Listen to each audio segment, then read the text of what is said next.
Hello बच्चों, let's take a given question. The question says a particle moving with uniform speed in a circular path maintains option A given a constant velocity, option B constant acceleration, option C constant velocity but varying acceleration, option D varying velocity and varying acceleration. So इस question के लिए जो key concept यहाँ पे we need to understand is the concept of uniform circular motion abbreviated as UCM.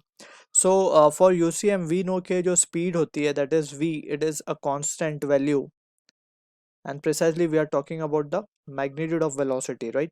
So यहाँ से हम देख सकते हैं जो tangential acceleration होती है, हमारे को पता है कि जो acceleration होता है total acceleration for a particle performing circular motion it is given by the expression ar square plus at का square, right?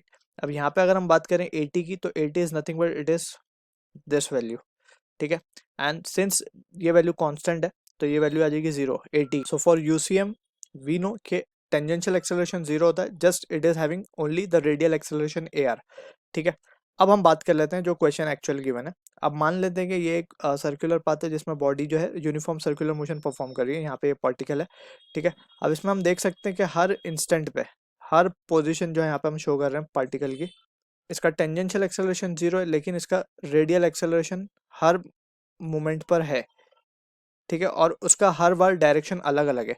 तो डायरेक्शन अगर अलग है तो दैट मीन्स कि variation in acceleration will also be there, क्योंकि हमें पता है एक्सेलरेशन कैसी क्वांटिटी है, एक वेक्टर क्वांटिटी है. वेक्टर क्वांटिटी के पास मैग्नीट्यूड और डायरेक्शन दोनों होते हैं.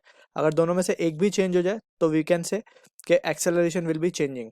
तो यहाँ पे वेरिंग एक्सेलरेशन की बात तो समझ में आ गई, क्योंकि हम देख सकते हैं कि जो ए आर का डायरेक्शन है हर इंस्टेंट पे अलग अलग है. तो acceleration is changing, that is true, ठीक है? एक्सेलरेशन इज वेरिंग, तो कांस्टेंट एक्सेलरेशन बोलना इट इज इनकरेक्ट. कांस्टेंट, अब यहाँ पे हम देख सकते हैं कि although it is moving with uniform speed, लेकिन अभी भी हम देख सकते हैं, लेट्स सपोज ये मूव कर रहा है एंटी क्लॉकवाइज डायरेक्शन में इस तरीके से, तो हर इंस्टेंट पे अगर हम देखेंगे तो वेलोसिटी का डायरेक्शन भी अलग अलग है. तो वेलोसिटी का डायरेक्शन भी क्योंकि चेंज हो रहा है तो वी विल से कि वेलोसिटी इज ऑल्सो वेरिंग. तो option D will be the correct answer. Velocity भी वेरी कर रहा है और एक्सेलरेशन भी वेरी कर रहा है क्योंकि उनके डायरेक्शंस चेंज हो रहे हैं, ठीक है? तो D will be the correct answer for this. I hope you understood the solution. All the best.